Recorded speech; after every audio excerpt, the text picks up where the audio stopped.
Discover real stories of hope, healing, and redemption.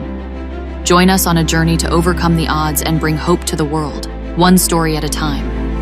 Every story has the power to inspire, restore, and uplift others. From personal struggles to triumphs, these journeys show how hope can transform lives. These aren't just stories. They're testimonies of resilience and the power of a fresh start. Welcome to the Repurposed Podcast.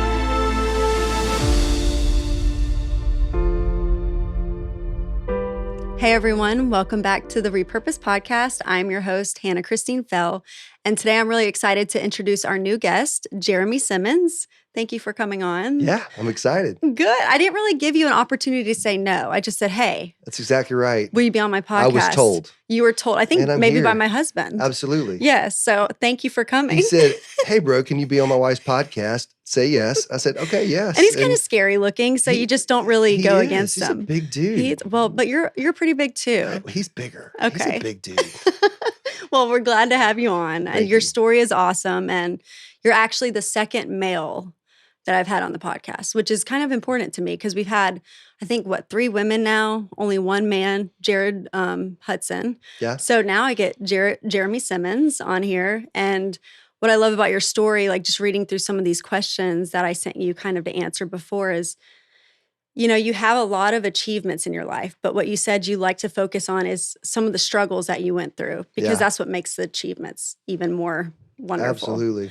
And I think, like, I love the transparency of just your story, your heart, how you are willing to kind of go through it all and what you learned and experienced and how you came out the other side. So I'm excited to kind of get into that a little bit more. Me too. So a few things, a couple of the questions that I ask is just kind of give me a little bit of a resume. Who are you? What have you achieved? Just to kind of give myself, which I know a good bit about you, but just refreshing myself and then the audience a little bit about your background and who you are. Sure. So you are a husband and a father of 5. Yep. You are an entrepreneur, which I'm excited to hear more about that because I'm not super well versed in what you do. So I'd love to hear more about that. You're an avid traveler, a fitness enthusiast, and a former pastor. Yeah. Which I did not know about. Yeah. That's awesome. Okay. Who lists former anything on their list of achievements? I do. You do. I think that's awesome. And I cannot wait to hear about that because even later you said that you did a ministry in college. I did. And then you accidentally I accidentally planted a church. This is a true story. In your 30s. Yes. That is, okay. 100% accurate. We're going to have to learn more about that. that. But that's awesome. So you have 5 children. I do. The oldest being how old? She's 19, Savannah. 19. She's a freshman at Auburn. Okay. And then your youngest? Is 8.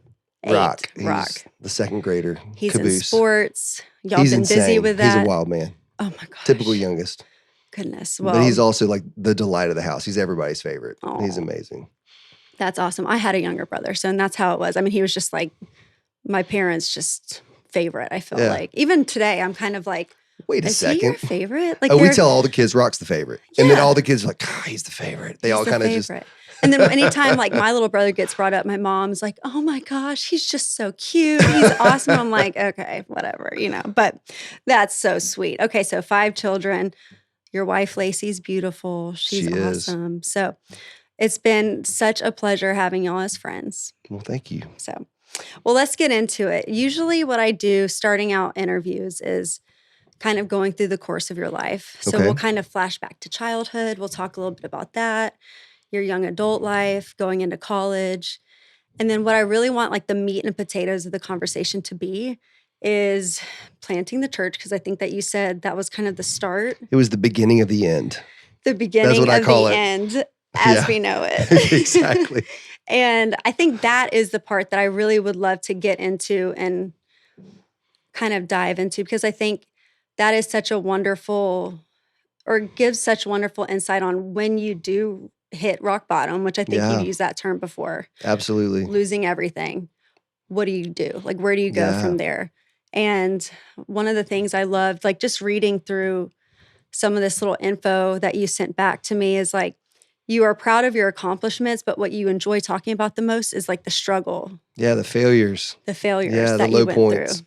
And I think a lot of people want to avoid those Yeah. and focus on like where they're at now, what are they doing, and Yeah. how they've succeeded. And I think a lot of that success can't really be understood unless you understand what kind of caused it. Sure. So, well, let's start there then. We'll go to your childhood. Where are you from? Basically Birmingham. I was born in Mississippi, but moved Okay. here at like 8 years old. So Birmingham, Alabama's home. Mhm. And yeah. So was raised here, went to Briarwood through school system all the way through, graduated high school there, went to college at the University of Alabama. So Okay, roll tide. yeah, roll tide. Yes. When did you graduate? 2003. Okay. I still have nightmares sometimes that I didn't actually graduate. And I wake up in a cold sweat and I realize I have a diploma. You It's have done. a diploma. You don't have to I go never back. have to go back. But You're yes, done with that I season made of it, life. 2003. Yes. There you go. Pulled it off. So, did you have siblings? What was your Yes. family dynamic So like? family dynamic, great family, loving family, upper middle class. My dad was a physician. Mhm. Parents were evangelical believers, just good people, loved each other, loved us. Really idealistic type Yeah. of childhood. I have an older sister who's 2.5 years older and a younger brother who's just over a year younger than me. I was the Okay. middle child. Me too. Yeah, middles are the best. They Come on, are let's the go. best. Listen, we're just misunderstood That's sometimes, exactly but we are right, the but best. We are the best. So yeah, I was a middle kid and in a sweet family dynamic. And honestly, like nothing hard in my childhood to speak. I mean, we all have stuff, Yeah. but life was pretty sweet, Yeah. And yeah, so that was childhood. I remember meeting your parents at, was it Raiders football game? Yeah, that's your right. son's football game. And just so sweet. Yeah. Easy to talk to them, down to earth. They're And just so, great people. Love each other. They've been married a gajillion years. They still date, take trips oh, together. I mean, they're that's amazing wonderful. people. So that's what you grew up with. That's what I with grew up that with. example. Yeah. Awesome. Which I can feel people maybe eye rolling a little bit right now who didn't have that. But trust me, life brings you hardship in Right. its seasons. Regardless of how your upbringing is at some I may point. have escaped childhood unscathed, but I did not escape adulthood Childhood unscathed. trauma, some of that was Minimized, escaped. but the trauma's going to come. It's coming early buckle up, adulthood. people. 5-point harness. Let's go. Yeah. I mean, college itself brings its own sense Absolutely. of trauma to a degree, Yeah. but we'll get there. So you grew up mainly here in Birmingham. Yeah. You went to Briarwood. Yep. Did you play sports? Played multiple sports, kind of ended up focusing on football. Okay. Won 2 state championships, lost 3 football games my entire high school career. Again, life was just easy. Yeah. Football was successful. Friendships were easy. I was well liked. I had Yeah. friends. I dated. School was really easy for me. I was a good Mhm. student. I didn't have to try really hard, made great grades. Just life was, pretty Ideal sweet. and Idealistic. Smooth. Yeah. Well, and that's good. I think even for those who maybe went through a tough childhood, it's like hearing things like that gives you hope that there can still be positive childhoods, Absolutely. and positive family, Yeah. cohesive dynamic. Sure. So, okay. So that was prior to college. You Yep. kind of moved through high school fairly unscathed. Yep. And then entered into college where you actually took part in a ministry, I think you said, or you started a college ministry. Yeah. What did that look So I like? met the Lord. I always knew the Lord growing up. I was kind of Yeah. raised. That was just part of our family culture. But right before I went to college, I had just some radical encounters with the Lord where my faith really became mine. Yeah. And I'm kind of an extremist. I do everything much like your husband. Yes. Everything is to the nth degree, Right. And so when I kind of bought into my faith, I just was the most radical believer that I knew. I kind of eye roll myself a little bit now at the extremes that I lived in. It protected me probably from a lot of myself, Right. the other side of myself that could have been exposed in college. So I look Right. back and I'm grateful, but also I'm a little bit nauseated at how super spiritual I was. And but had some great experiences through college and my sophomore year, some close friends and I ended up founding a student-led ministry that kind of blew up and grew into this. It really felt like a movement that kind of it's important because it sort of set the trajectory for my early adulthood Yeah. years. I became spiritual leader Jeremy at like 19 years old, which was Wow. really premature. But we launched this thing out of my house, and hundreds of people would come to my college house. We would move all the furniture out into the street, and there were people packed wall to wall. Eventually, we would open the windows, and there were people around the house listening through the windows. And I would lead worship, and then they wanted me to preach, and I'm like, preaching? I don't know how to preach, but I pulled my Bible and I'd preach, and things were happening. It was like an out of body experience. It was wild. That's pretty cool though. And I know you're kind of saying that you eye roll thinking back on like some of those moments, but to me that's almost refreshing seeing a younger man that on fire about Yeah. anything, something, Sure, you know, yeah. first of all, and then it being their faith, because I think a lot of times we see these people, and you know, I'm sure I've been guilty of it before, where we stand for something, but we're not really 100% in it. Yeah. So it's kind I of was hard all to, in. yeah. But that's an amazing, And it was appropriate. It's funny. I say I eye roll now. It's kind of more playful, but you know, it was appropriate. 19-year-old men are all in on something. Right. They're all in on partying. They're all in on women. And thank God he got a hold of me, because it would have been those two, right. but it was him, you Yeah. know? And so I hyper-focused there. And, you know, I think I look back and I was probably a little too intense. I was very serious. And like, Yeah. you know, I was going to save the entire world. But that's Personally, amazing. I was never going to get married. I didn't care. I was like, you know, there's this thing in me like, I will never be married. I am going to just give my life for the sake of this cause that right. I've experienced this God, and I want everyone to experience him too. And so that was the majority of my college. I didn't really care about studying. Thankfully, studying was easy for me, Right. so I was still able to make grades, and I graduated a year early.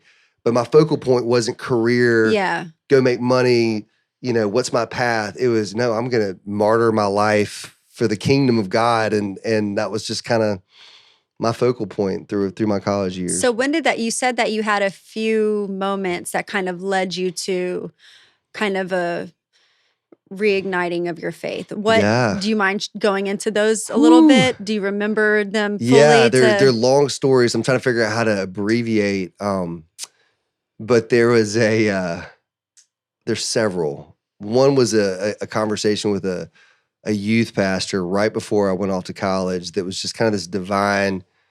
We're hanging at a restaurant, and he started speaking over me, and it's kind of like everything went mute, and you could just feel the presence of God kind of driving the conversation. That was unique for me. That was new. Right. But it just felt divine and kind of inspired. But probably the most significant moment, I met this guy, and I can't remember where I met him, but I think a friend introduced us. You know, he kind of saw my passion for God, and he introduced me to this guy named Jeff Smith.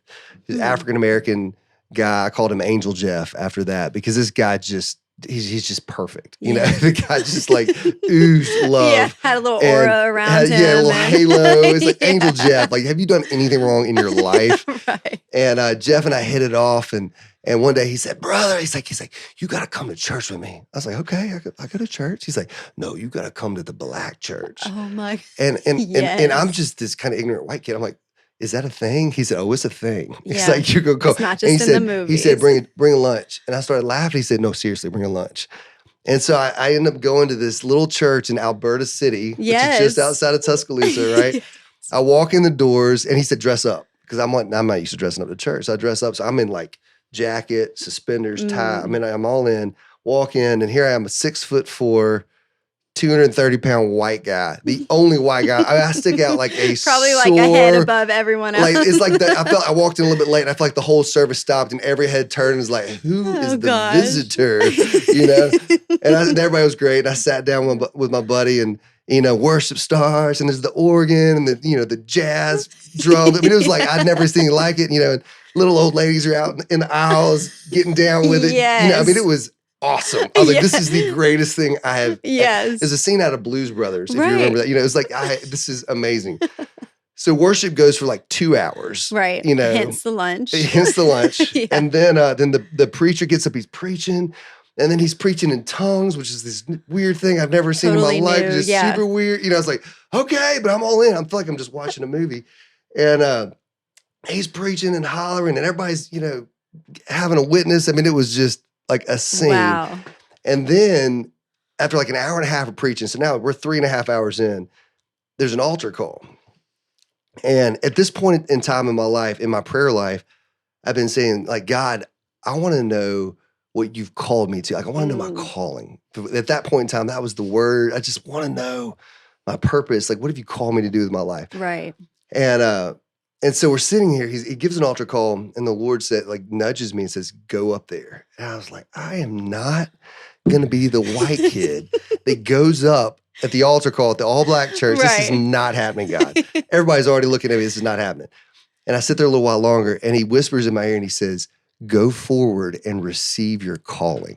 Oh, wow. And that was the word. And I said, okay, that's what I've been asking for. So you knew that was I'm like going. his confirming Yeah. that it And was me him. hearing, this is new. This is not, Right. it's normal now. Then this was new. Like, I Right. don't, like, I'm hearing, this is super odd. So I walk down the aisle, and when I pass the front row, I'm not exaggerating. I'm not lying. I can remember this like it was yesterday. It's like I walked through a waterfall. Like I Wow. crossed through some kind of invisible barrier. I know this sounds super No, I hokey, think that's incredible. but I Mhm. did. And when I passed through it, and I'm at the altar by myself, 6'4" white kid up Mhm. front, I start sobbing just uncontrollably. Yeah. And I held my arms out like this, and all I could say is, "God, you're so good. You're so Yeah. good. You're so good." Oh, I'm just weeping to the point when it was all over, I was soaking wet my tie and my shirt all the way down to my belt, just Wow. weeping, just saying, "You're so good. You're so good." And the pastor walks up to me, and he puts his hand on my forehead, and he says, "The Spirit of the Lord God is on you, and he's anointed Oh, wow. you." And he put his hand on my stomach, and he said, and he's like a fire in your belly. I can feel it. And he said, "And you've been asking him what it is he's called you to do. And I tell you this day," and I won't get into it, but he sat there for 30 minutes, not exaggerating, Wow. prophesying over my life. Wow. And I just sat there and wept and wept and wept. And, it was, then it ended. I go back to my seat. I feel kind of awkward. Like, You're what like, just happened? So, yeah. And I remember going back to my house with my roommates that afternoon, and they're all sitting around watching golf, Sunday afternoon golf, Yeah. taking a nap. And I sit back in the recliner like I normally would, watching golf. But just kind of just internally shaken from what had Right. happened. And about 10 minutes later, I realized all of my roommates are staring at me, not the golf. Oh, wow. And So they and I look around and I realized. said, "What?" And one of them goes, "Dude, what's up with you? Like, something's different, And I'm telling you, from that day forward, I've never been the same. Right. Like, it changed Wow. everything. Yeah. And so that's a long story, but that was kind of the probably out of a series of things that Right. happened in my life. That was the probably the one that really changed me the most. Yeah. And I think So- what's cool about that is it happened in an environment during a time that you wouldn't have expected it to. So it's not like you were Exactly. going in there with this mindset of like, ooh, I'm going to receive this anointing. I'm No. going to receive this message. No, But yeah, and I feel like that's a lot of times how God operates.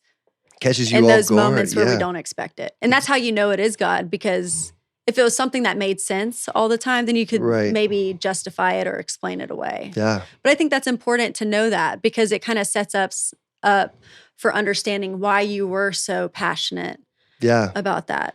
And since you were kind of raised in a Christian family, I don't know if this is how it's been with you, but for me, and I know we've talked about it on here before, like you were, because I was raised in a Christian home, and I love that. I've always known God. It's awesome. But I think sometimes you get into, like, your raising is so surrounded by, or so, I guess, built on Bible that it almost becomes mundane, Right. or it kind of loses its power. So you'll hear someone say like, "Oh, the peace that surpasses all understanding," or like, "The joy of the Lord is my strength," or David danced, when he Right. returned from battle or whatever Right. with the altar or Yeah. With the Ark of the Covenant. Ark Yeah. of the Covenant. And you're like, "Ugh, okay," like it just Yeah. doesn't really like register Yeah. until you have that moment. Yeah. And then you're like, all these And your things faith make becomes sense. yours. Yeah. Because at some point it's your parents, Right. and you adopt it, but then at some point it's got to become yours, Right. and that, yeah. So yeah, I totally get That's that. incredible. So then did that happen towards the beginning of your college career? That was my freshman year. Wow. Yeah, freshman year of college. And then right after that, Church of the Highlands was planted in January. So that Yeah. happened to me in October. So you were at the And original campus where it was in the I was at the first service was that at when Mountain it Brook High School. Oh, okay. So The very first service was at Mountain Brook High School. Oh, okay. I'm Yeah. thinking Tuscaloosa. No. was thinking Oh, that we it weren't was- even near going to Tuscaloosa at that point. Okay. It was Okay. just the very first service was at Church of the Highlands. Was at Mountain Brook High School, and we had some family friends that knew Chris Hodges from when he was in Colorado Springs, and said, "Hey, this guy we know is planting a church. You should go." My dad made me go, and so I drove back from Tuscaloosa and joined them from church. And so something significant had happened to me in October, but I didn't know what to do with it. Yeah. And no one around me knew what to do with it. I didn't have language for it. I didn't have a path to channel it through. Right. And thank God for Church of the Highlands at that season of my life, Yeah. because Chris Hodges became very quickly a mentor to me Right. to give me language and give me a grid for what God was doing in my life. And so the timing was just kind of perfect. So I drove back, Yeah. starting then, I drove back every Sunday, every Wow. Wednesday. I was all in with what the Lord was doing there. Well, and that's the neat thing about Church of the Highlands for those who maybe aren't familiar with their church and their kind of the structure of their church. They're very focused on like a few steps in a believer's life, Yeah. and one of them being find your purpose. Yeah. And kind of implementing that purpose like a call to action. And I think that's probably what Chris was doing in your life. Like you were already given that download from God, Yeah. that anointing, but yet you needed someone to help you steward that and Sure. like point you in that direction. And that's what he's so wonderful at doing. Yep. So, okay. Wow. So Sundays and Mondays Sundays and Wednesdays. or Sundays Yeah. and Wednesdays back Yeah. and forth to Tuscaloosa. Yeah. Incredible. So how long, you said you did that for how long throughout? So college? so that was through all of college. My sophomore year is when we planted Okay. the student-led ministry in Tuscaloosa, led that. Now I graduated a year early, so that we ended up transitioning that and kind of merging it with another ministry when I left, when I graduated. And then right after that, after graduating, I was hired on staff at Church of the Highlands as one of Okay. the early staff members. So what was your position? So I was a youth pastor. Oh, youth So yeah, I pastor. started the youth group. Yeah. Wow. So So what is Motion now used to be called Switch. So we started Switch, named it, branded it, kind of, it was like 12 kids, and then it grew into several hundred kids. And wow. And now it's crazy. now it's thousands. I mean, it's Motion is unbelievable. wild. That's Yeah. incredible. But you know what? And I know you were just kind of being playful about rolling your eyes, but it took somebody with that passion to be able to start something like that, to Yes. have the stamina to kind of Absolutely. get that started, to see Absolutely. it through to where, Yeah. at some point where you handed it off to the next generation or Yeah. the next set of people. Yeah, and young men need, a direction for their zeal. Yeah. And I am grateful to your point that it wasn't, at least in that season of my life, it wasn't about partying or making money Right. or, womanizing. It was so again, which all that is probably somewhere deep down in me, but he just protected me It from that protected you from for a that. season of life. Yeah. And I directed it and doing some good in the Yeah. world, hopefully. So But that reminds me of, there's a chapter in Job where I think all of Job's friends, so like his contemporaries, friends his age, were kind of criticizing him and talking about maybe ways that he had made mistakes. It's been a minute since I've read the chapter, but then at some point, this younger character steps up and he said, I've kept silent because I recognize that I am younger. I'm not the age that y'all are, but I realize that age is not always the determining factor of wisdom, essentially, Sure. is what he's saying. And so that's what it reminds me of. And I feel Yeah. like, prophetically, God talks about there being, in the latter days, the younger population stepping up and almost leading. yeah, So that's such an incredible thing that you were able to contribute to, yeah, kind of a part of that. absolutely. So, okay, so that you got that going. What happened next? What was your next kind of step? So to your point, when I look back, there were parts of me that were much older than my age. So I think I was wise beyond my years at that point in life spiritually. Right. But then there are other ways I was just way behind because I didn't date because I was so hyper. I was like, I'm never going to get married. Right. So in relationships, I had no idea what I was doing. I didn't know anything. I like thinking about having a family and making money and having a career path. Like none of that was in my brain. So I was behind my peers in a lot of ways there. But most of the people around me treated me like a 40-year-old man because in that spiritual kind of sphere, that's kind of how people saw me. And so, but there's a part of me that too, the grass was always greener on the other side. So I was just kind of insatiably curious. So I've kind of got which is probably that youth shining through, 100%. The age right there. Absolutely. So I've got the world by the tail in a minute from a ministry standpoint. Yeah. But all I can think about is I want to go be in the business world. I didn't study business. I didn't care about business. I didn't know anything about business. Right. But for some reason that sounded sexy and it looked like like you were supposed to do that. It also looked like it was out in the wild. Like I'm here in this little church bubble doing this thing, which I loved, but also want to go be in the wild. Like I want to be out there where like real stuff's happening in the real world, and I didn't. So long story short, I ended up leaving ministry pretty abruptly and quickly, just going, hey, I want to go after this. Yeah. And right about the same time, I just gotten married to my first wife. So I was newlywed and wanted to go into business. I gathered a couple of prominent businessmen within our church community, and I just asked for counsel and advice. Like, hey, look, I want to go get into the business world. I don't know anything. I didn't study this. What's my best next step? And then my father-in-law at the time, who was a very successful kind of self-made businessman, caught wind that I was looking and just kind of started dropping hints like, what if you came to work for me? And genuinely my initial reaction was like, I have no interest in that. Like I want to go work for, like that sounds complicated. And but I got the advisors around me said, oh, whoa, no. You don't have to work for them forever. But you could go get a desk job at Regions Bank or something and sit in a cubicle for 5 years, or you can go sit under a CEO, a self-made CEO of a thriving company for a few years and just learn directly from him. That's much better experience. Go do it. And so, so after some prayer and maybe a little bit of thought, not a lot of thought, I made a decision and went to work for my father-in-law at the time. Okay. And I spent the next almost 7 years working for him, helping him grow his company. So when did you get married? I got married in 2005, January of 2005. How old? So I was 24. 24. Yeah. Wow. Okay. So it's like I woke up one day and I've got a mortgage, 2 cars, a wife, and then within 5 weeks of getting married, we're pregnant. So like, baby, 24-year-old, I have no idea what I'm doing. I'm completely winging this thing.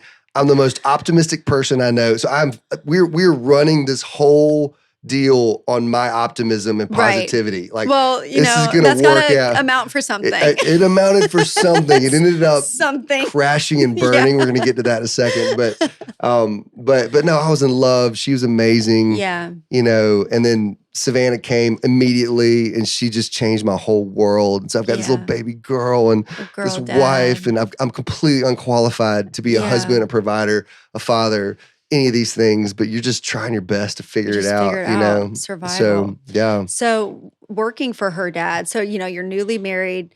Now you're even more involved in her and her family by working for her dad. Do you feel like that was a good move? Did you learn a lot working under him? Yes. Here's what I would say. I would say I learned a ton working from I learned a lot of what not to do. Okay. And a lot of what to do. So it was both. There were things that as a company we did really well, and there were things we did really, really poorly. And but the beauty of it was I got to be right in the middle of it all and learn from it. And he was an open book, and he officed from home a good bit. And so the name of the company was Southern. We called his house was Southern South.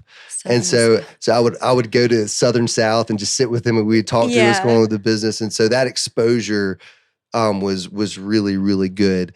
Now he did not make it easy on me. He barely paid me any money, which was fair. He's like, hey, I'm gonna start you there's no nepotism in this thing. I'm going to start you where I start anyone on the bottom. And it was not very, it was an hourly wage, a very small hourly wage. And I ended up working an excessive amount of overtime just to be able to pay bills, just to be able to pay bills. And he used to say, "The diligent shall bear rule." He would quote the Bible. I was like, "All right, we're going to be diligent." And but what was beautiful about that season is that the Lord shifted me from, when you're on staff at a place like Church of the Highlands, you're kind of in the pulpit, you're in the public light, there's a lot of, the ego gets a lot of affirmation. Mm-hmm. And then he pulled me into this manufacturing company and just into obscurity where I'm on this plant floor with a bunch of blue collar guys trying to figure it out and trying to earn their respect. They don't give me respect. When you're in ministry, the second you step up to that pulpit, it's like immediate validation. Everybody just immediately gives you credibility. Right. I walk in this plant floor, these guys are like, "Who are you?" Right. Like, and white probably collar even boy, more so because you're the son. Yeah. Son-in-law. You don't know anything. You think you're going to be my boss. And I'm not your boss. And so it was a massive shot to my ego. Yeah. And it was really, really hard to digest, but so good and humbling. And so I found myself on these road trips and work trucks with his guys that had worked for him for 30 years, and they're chain smoking Marlboro Reds, and then killing 6 packs of beer as soon as you get to the motel, not a hotel, the motel. And then you go to the place where we're working and you're under equipment at 3:00 in the morning and just, I got babies at home, but you're just trying to prove yourself and make your way and be humble and learn something. And all of that was really good because up until that point, I kind of had the world by the tail and things had been relatively easy. Right. And I entered a grind for the first time in my life, and it was not fulfilling. No. And it was not pleasurable. Now, being that you came from ministry into kind of a work environment like that, was there any point where you were like, "Oh my gosh, this is an awesome opportunity for me to minister to these chain-smoking, drinking men"? Because isn't that, I would say that what I hope is that not that I'm like an opportunist with that. Hopefully, it's just like in me. Right. It's like what I hope is just everywhere I go. I hope just the way you live, just the way I live, and it's just going to come up in conversation. So I think I just was authentically me as best as I could be within those environments. I didn't see like massive revival break out amongst the plant floor by any stretch of the imagination, but I do feel like I had impact on lives. But it wasn't. But it exposed my ego, right? Because I enjoyed impacting lives from a public kind of position, right? But to do it in obscurity, in the nitty gritty of life, behind closed doors, yeah. Well, and that's why I asked, because I think a lot of times, and I've even experienced it in my own life, where you kind of your prayer, like, "God, show me what is it that you created me for? What is my purpose? Place me in environments where I can share, the truth, the gospel, like how you've ministered to my life." And then sometimes we find ourselves in these kind of difficult positions, and we're for me, I'm I have to catch myself from not being in a negative, complaining, when really that's the perfect opportunity to live out what you profess to believe, you know? So it was just interesting to see you go from such a rigid, well, not really rigid, but just fully focused ministry-based career to something totally different. Totally different. Yeah. And it's I think a lot about, if I ever write a book, this will be a chapter in it at least, but the life of David. Yeah. So David is a young man. I just so relate to his story on so many levels, but as a young man, he's favored, and the kingdom, Israel's begging for a king. Yeah. And so Samuel, the prophet, goes, "Okay, I'm going to go, Lord, who is it?" He sends him to the house of Jesse. He anoints David king. So it says a young man, David's told, "Hey, you've got it going on. You're God's pick." And I felt that in college. I felt the Lord say, "You're my pick. You're my son, and my hand is on your life." And so David's so he goes back to the fields, and there's some time. Right. But then all of a sudden it's success. He goes to bring his brothers food when they're in battle, and he sees Goliath, the giant, who's mocking Israel. And he's got this young man's attitude. And he's like, who is this uncircumcised Philistine talking about my God that way? Right. He's like, I will take him down. Everybody's terrified of him. Saul puts his armor on him. It's too heavy. He's like, this is not my style. He gets the stones. We all know the story. Slings, kills Goliath, chops his head off. Then all of a sudden, he marries Michal, the princess. He's living in the palace. He is now, the heir apparent to the kingdom is Jonathan. Right. Jonathan's his best friend. So Jonathan basically basically puts his hand on David and says, no, you're the anointed king. And how incredible is that? So that? the heir apparent humbles himself and says, you, my brother, whom I love, should have the kingdom.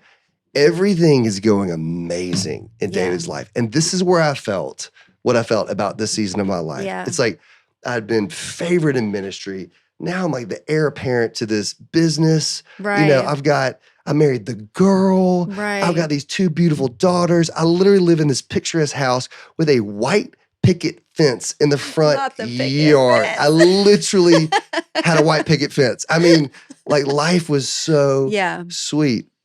But go back to David, something shifts. He comes back from battle. He's dancing through the streets in his undergarments, saying, I'll become even more undignified than this. And his wife, Michal, despises him in his heart. They're separated after that point. They never get back together. The father-in-law turns against him, becomes bitter in his heart, hunts him for his life, and he spends 13 years-ish, we think historically, being hunted for his life, living in caves, hiding in villages, being completely outcast from the kingdom. Right. All the while the promise of God says, you're my man. Right. You're my pick. And how many moments did he have where he goes, God, you're a liar? I must have heard it wrong. Samuel is an idiot. Was not a true prophet. He was off on something. This is my life is in ruin. Right. And so I'm kind of teeing up the rest of my story because I was at that moment going, I got the girl. Right. I got the kingdom. I got God's hand on my life. Everything is going great. They're singing about me in the streets. Saul killed his thousands. Right. David killed his tens of thousands. And so that's kind of where we are in the story. Yeah. So then so you had the favor of the father-in-law. You were happily married at this point. Yeah. What caused the shift, and when did that start shifting? So it's a complicated story. My wife began having legitimate kind of physical issues that we were trying to diagnose and figure out. And so lots of doctors, surgeries, medicines, just trying to figure out what's going on. I won't, disclose all the details of that. And then there came a point in time where she felt like she all of a sudden was better, and that's another story. But she's like, I'm okay. So we had this physically, she was okay after a couple of years of like really hard struggle. It's like, hey, I'm okay. And right about that same time, I was thinking, I think I need to leave father-in-law's business. This is not for me. Trying to figure out what I'm going to do next. At the same time, we had been kind of displaced from church a little bit, just trying to figure out what we're doing with family and church. And I wasn't sure what I felt about church anymore. And some friends just said, hey, could we just do a gathering at your house? Just a few people get together. Will you lead worship? Just have some people come together and we just need something to supplement our church life. And I said, okay, I'll do it. But this is not a church. Right. Say, no, Jay, it's not a church. Just do it. And so we had people come together, and it was beautiful and sweet. And then, of course, immediately everybody's like, can we do this again? And now here I am with 2 small children. I'm looking at my wife thinking, we cannot host people at our house regularly. We're not in a season of weekly, life. Yeah, we have no capacity for this. I think Shiloh, my second daughter, was maybe 2. So we're just in the throes of, toddlers. And so long story short, I ended up had a professor in college who had started a coffee shop, the Red Cat, Pepper Place. He owned that at the time. He sold it since then. He and a girl named Erin owned that together. And I called him and I said, hey, you got this coffee shop, love your coffee shop. I got people that are kind of wanting to get together. Y'all are closed on Sundays. Anyway, I can have the space on Sundays. What would you, lease it to me for? And he was super excited. He said, yeah. And he gave me this crazy inexpensive price. You can have it. Plus we've got a sound system and a little mini stage, and we'll even have pastries and coffee ready for you. And it was just kind of too good to be true. Yeah. So we signed on for that.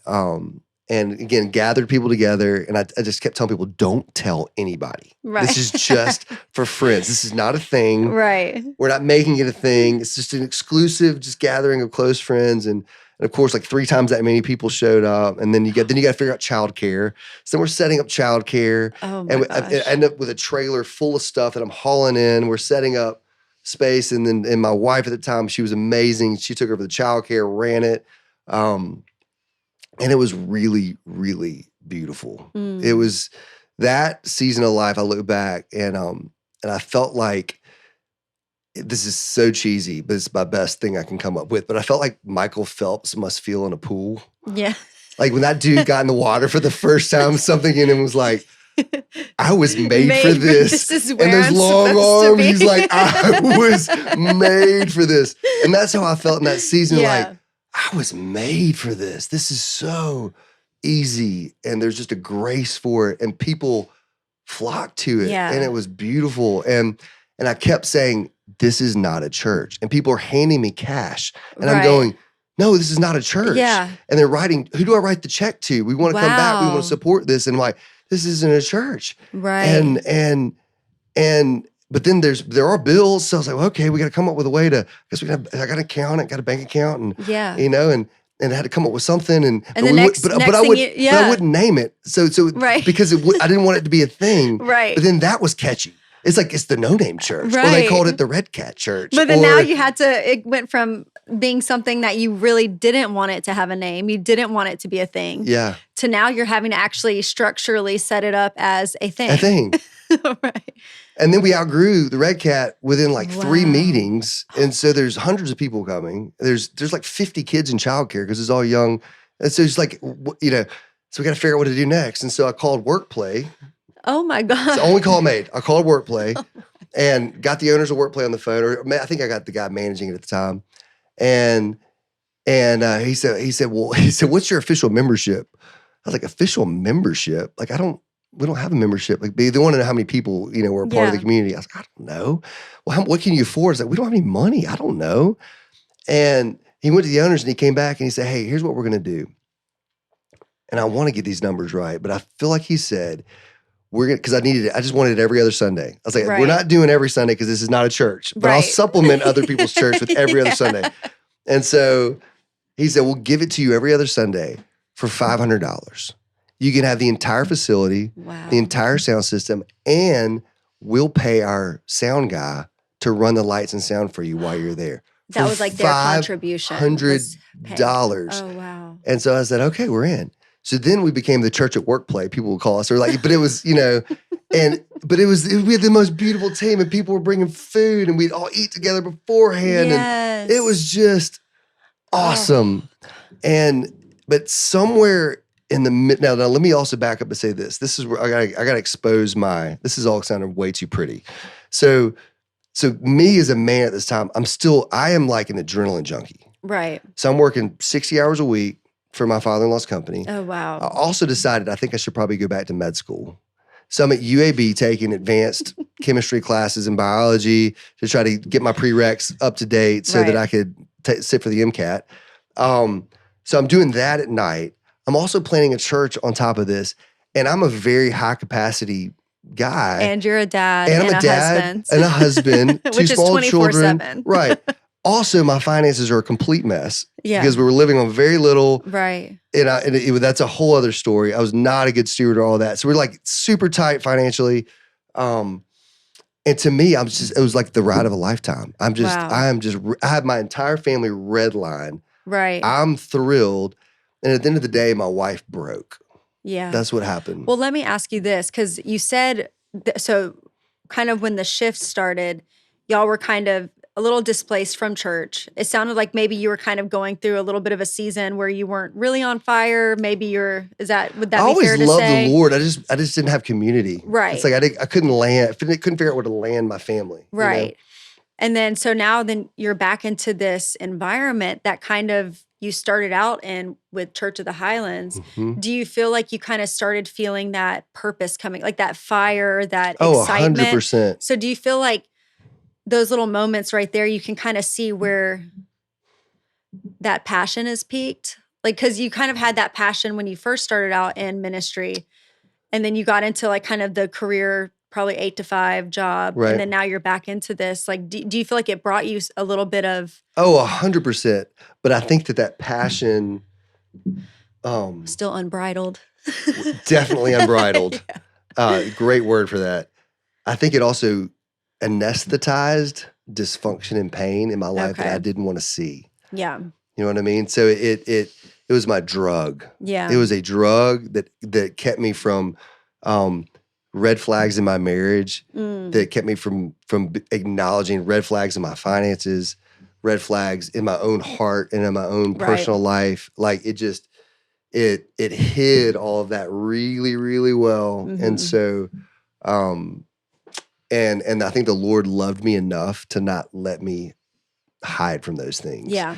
And so but that was kind of the beginning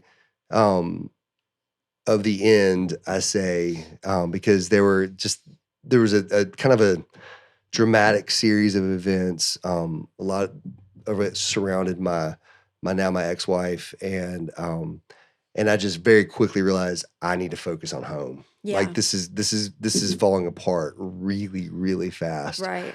And so I had to shut down the church, which is one of the hardest things I've ever done in my life. Yeah. It was like losing a child or a best friend or a spouse. I mean, it was devastating. Yeah.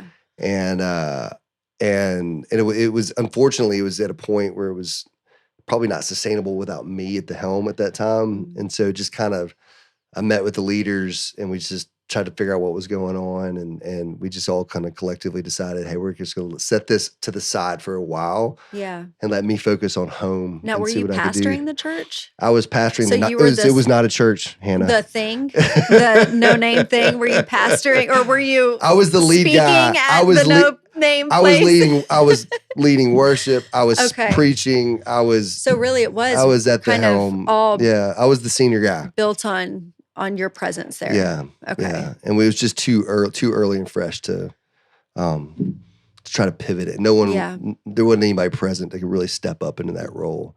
So so that initiated what I would call my dark night of the soul. You know, that was kind of the first step. And then my wife at the time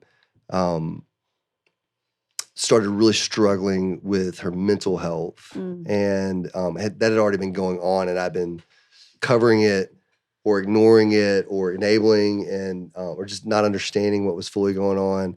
And then that rapidly progressed, which kind of ended up with the next chapter of my life. So, okay. So what did that look like? yeah. So this is where I told you this earlier, but I always want to be so careful to tell a story to protect there's lots of people involved, well-intentioned, Right. but broken people doing their best to do what they thought was best. But it started, so March 11th, 2013. Okay. I found myself in jail, being falsely accused of domestic violence. Wow. And so that was kind of D-Day for me. Yeah. I'll never did I say 2012, 2013, March 11th, 2013, was probably the lowest point, one of the lowest points of my life. Right. And so I found myself, in Shelby County Jail. Okay. Going, I cannot believe this is my life. Yeah. You know, like 4 months ago, everything was great. 5 months ago, and here I am. And I remember sitting there trying to be spiritual, and I'm sitting like Paul in prison. By the way, yes, thank you. So I go hyper spiritual. So I'm like, okay, I got to be Paul. I got to pray, and I got to like figure out what to do. You know, and at the end of the day, it just sucked. It was just terrible. And then they put this guy in a cell with me, who's coming down off of heroin, and he's standing up, falling asleep. And then when he would wake up, he would talk to me about using heroin. And he said, man, I'm not like one of those guys that like shoots it up between the toes. like, I'm a classy heroin user. I snorted. And so I learned Noted. that day that you can snort heroin. Didn't know Right. anything about heroin. And so I spent 12 hours in the Shelby County jail just trying to figure out what was happening with my life. And I leaned, I remember just leaned up with my head against the cinder block wall like this and praying and just saying, like, God, I don't know what you're doing. But even if this gets worse, I trust you and I'm all in. That was my exact prayer. And I wish I'd never prayed that because it just kept getting worse. What do you credit with being able to say that prayer? Was it the experience you've had at that church knowing that God was real and you could rely on that? Or do you even feel like it might have even been a little bit of a slightly, I'm not saying ignorant prayer as in, but like almost where you didn't even understand what you were saying, like the capacity of what you were saying? There was still even probably some spiritual pride in that prayer where I was still just trying to be super spiritual, Jeremy. I'm trying to be like, I'm going to keep it together and I'm going to be faithful and I'm going to be, and for a couple of years as this thing continued to fall apart, I ended up going to jail 3 more times. I mean, it was bizarre, accused of everything, false accusations. Like if you name it, I was accused of it, investigated for it. And this is something you had no experience in, coming from the family. You came cohesive, like well-run family. No, I remember my literally we had court the next day, and so I had a criminal attorney and my divorce attorney. At one point, my criminal attorney called me. I was on the way home one night. Home, by the way, separated. Moved back into my parents' house, sleeping in my high school bedroom at like age 32. Well, to me, I'm thinking, that's amazing. At least some sort of comfort, like knowing you're in a safe space, And I'm on my way home, and my criminal attorney calls me and said, "Hey, your wife's attorneys just called me as a professional courtesy, and they have something on you that is so bad. She's telling me to drop you as a client." And I was like, man, you're thinking like, what did he goes, he said, you got to, I will stick with you, but you have to be honest with me.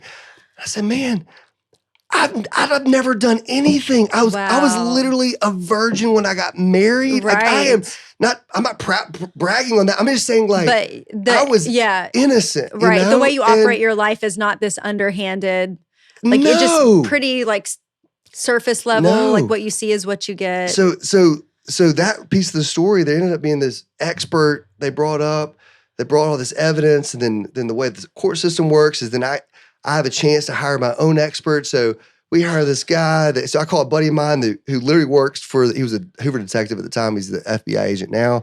I said, man, I need an expert witness to combat this. And he said, well, let me make some calls. And so then this guy from Mobile flies up to be my expert. You got to pay that guy to refute the false allegations.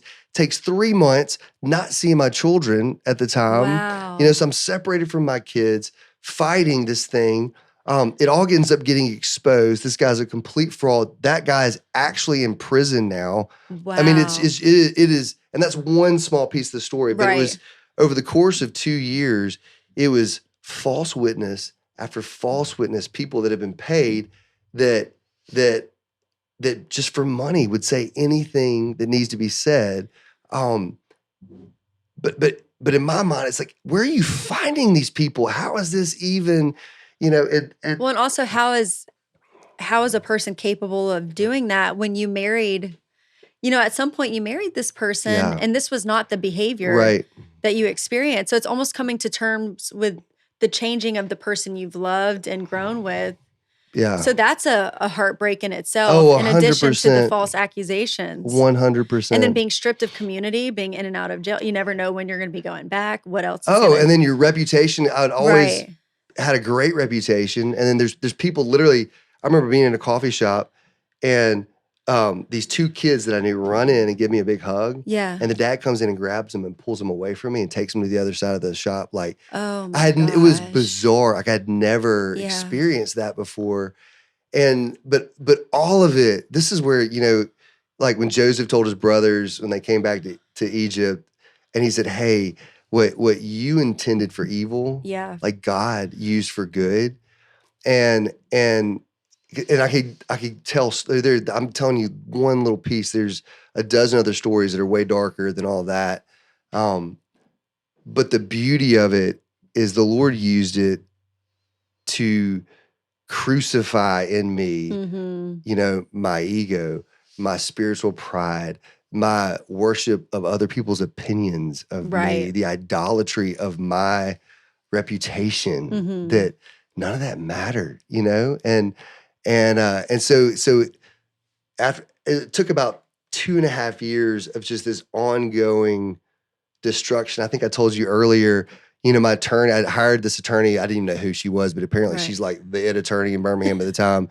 And she was older, and she said, Jeremy, I've been doing this for 50 years, and I have never seen anything, I will edit what she said, this crazy. Like, this takes the cake. And I'm thinking, well, thank you for choosing me. I'm the God. And my therapist, who's amazing, who basically saved my life, was like, he actually told me this. He said, Jeremy, this is like 3 years in. He said, I was in the jungle of the Congo last month, and I'd backpacked back to this little. He's amazing. I backpacked back to this little village, and these guerrilla warriors come in, and they open live machine gun fire on the village, and I'm laying on my face in this thatch roof hut with machine gun bullets flying over my head, and the Lord spoke to me about you in that moment, and He said, "This has been Jeremy's reality for the past 3 years." Oh my God. You're thinking, it's a poop show. That's really sweet. And I feel really seen right now, but I just really wish that was but also it doesn't help the I wish that was not me. And so again, I think, I feel like I need to say this. The parties on the other side that were driving what felt like a lot of injustice towards me meant well. And they believed things about me that were not true. Right. But had they been true, they were acting justly. Right. That makes sense? So you almost there could be a soft spot or a forgiveness. Oh, absolutely. There's empathy there. Because they were going off of they believed to be true they operated the way about me. They operated appropriately. And so there's so much grace for that. And this is where God is so good, because He used all of it. Like, I am a completely different person now than I was before then. Right. And so I honor them, even though the consequences of those actions were pretty catastrophic for me. Yeah. I get that, hey, had I been given the same information, maybe I would have done the exact same thing. And so, well, and I'm assuming they have connections to your ex-wife. Yeah. So, and you being a girl dad, knowing probably how much you my daughter, defend your daughter if I believe there was some creep that was that was you probably have done the same thing, if not even more. Absolutely. I would have just taken the guy out back, and they would have never found the body, and I would have slept like a baby that night. Yeah. So that's where I can just smile and say, like, there's no bitterness or unforgiveness. It's like, man, and ultimately, like, it was the goodness of God that was guiding the whole thing, even what felt like massive injustice during that season. Which is David, the story of David, like running from Saul and Saul always trying to kill him and him hiding out, like you're saying. I mean, that is exactly, and you need to write that book and so you can have that chapter. I have this picture of David. So finally they come to him and they say, hey, it's time. And he's like, are you sure? And they're like, yeah, it's time. And I picture him coming back to the palace. It's been 13 years. Wow. He's been hiding, hunting for his life. And he's back in the palace where he fell in love with Michal, the princess. Yeah. Where he was celebrated for killing Goliath, where he played his harp and sung for Saul when Saul was being tormented as the father-in-law of the king that he adored and loved and honored. Right. And Saul's now gone. Michal's gone. He's Jonathan's gone at this Jonathan's point, right? gone. Didn't he? So he had died so about his best friend. Yeah. So he's back. He's lost everything. Right. And he's back in the palace. And I just have this picture of him walking down the halls, running his hands down the stone wall. Yeah. And just flashing back to all those things. And the Lord saying, like, now you're ready to be king. Yeah. Like, now is your time. That stripping had to happen. Like, I told you were the king, but you had no idea Yeah. what I needed to carry you through to prepare your heart to be the king that I dreamed you would become. And that the people needed. Yeah. And I feel like the goodness of God said to me, the man that I told you were, like, Yeah. this is what it took. All those years ago. Yeah. All In the those years ago. African-American church. Yeah. Yeah. My Yeah. hand was on you at Yeah. 19. Right. But I needed you to walk through this so that you could die. Right. All of that could die in you so that you could be reborn into, who I always called you to be. And I never saw any of that coming. Nobody Wow. told me that And would if you come. did, you wouldn't even step into what you thought your calling was if you knew that's what it was going to require. No, I would never. Yeah. It's kind of like guys that, I know a guy that went through Navy SEAL training. Yeah. And he's like, I'm glad I did it. He said, but I would never do it again. You would never do it again. Now that you know. Yeah. Mhm. Once And you know. and when all was said and done and the dust settled and my life started turning around, which I can tell that part of the story if you want me to too. But Yeah. I just remember looking at the Lord saying, like, thank you, Right. but never again. I can't do that Yeah. again. It's like, Dad, I can't do that again. Well, and I think, you see a common theme throughout the Bible of the emphasis on the wilderness period. Yeah. Everyone of significance in the Bible went through that, including Yeah. Jesus. I mean, he was in the wilderness, for 40 days Yeah. fasting before he could even step into his ministry. Oh, And that was yeah. for someone who was perfect. Oh, he also had to be crucified Right. before he could even re-inherited everything that was already his Right. before. The throne. Like Yeah. before he could step up into that role. 100%. And Yeah, I feel like he showed us, I was thinking about this on the way over here. He showed us the way, but it wasn't just the way to eternal life. It was Right. the path of man. Yeah. And it's like, hey, before I was born, I was with him. I came from him into my mother's Right. womb, right? So I feel like I was with him before. And then you come into this kind of broken life, broken world, and there's this death that has to happen Yeah. to then reemerge into that sanctification process that brings us back to Right. that inheritance that he always intended for Yeah. us. And then, like you said, you see it in David, you see it in Joseph, like you were Yeah. talking about. I mean, and I wonder if it's kind of like you're saying, you had to go through that to prepare you so that you could be the king that he needs you to be. Because Saul was the first king before David, Yeah. and he kind of stepped immediately into He was that man's role. choice, not God's he choice. was man's choice. And I don't know if he really had a wilderness to prepare him Right. for that position. Right. So you see, and later on, David's called a man after God's own heart, and there's a lot of studies to exactly what does that mean. But there was favor on David, and yet with all that favor, God still called him into that season of years of Yeah. wilderness.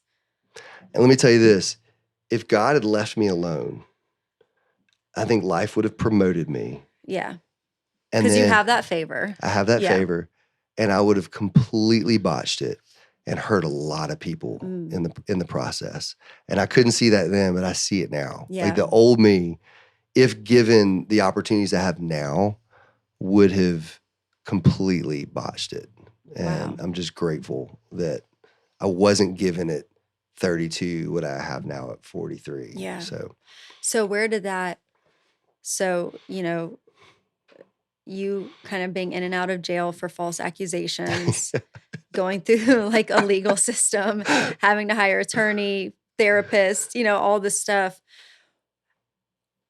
Your counterpart in this situation, your ex-wife, like, were y'all able to get to a resolve, or did you have to just No. eventually end all the court stuff and then find your new normal? What did that No, look like? so- Where was that? So we ended up going to trial. We had an 11-day divorce trial, Wow. which is just completely overly dramatic and I mean, just ridiculous. So that's abnormal. for a completely divorce trial. abnormal. Okay. I mean, it's like famous. We lived in Shelby County at the time. Maybe, we are hey, famous can in Netflix Shelby do County. a documentary? Like my attorneys, I still keep in touch with my attorneys. I think they all are like semi-retired from what they, what we They paid probably them. retire. Yeah, after I told them there should be off of what you what we made paid them. them. They told them there should be a wing named after me at their firm. But they say they still, because we stay in touch. They say that they still are asked about how I'm doing Oh my. after that. And that trial was in 2016, it was almost 10 years ago, and it still comes up because it's just ridiculous. Wow. So no, we did not communicate at all during that process. I mean, Okay. I wasn't allowed to communicate with her. Right. And so but then what's bizarre is after everything finalized, Right. and we had this very normal decision from the judge. I got the girls from Thursday through Monday every other week. Wow. And then she ended up renting a house a block and a half from me in Homewood, so the girls could walk back and forth from our houses, and things just kind of normalized for a little bit.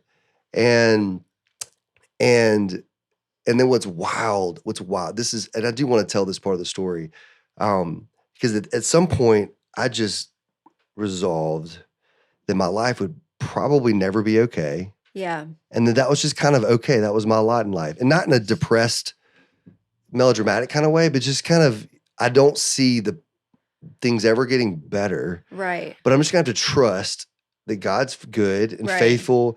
And at some point on the other side of eternity, I'm going to see what he was accomplishing. So you still had that faith-based mindset. I did. So do you feel like that's kind of what helped you at least survive?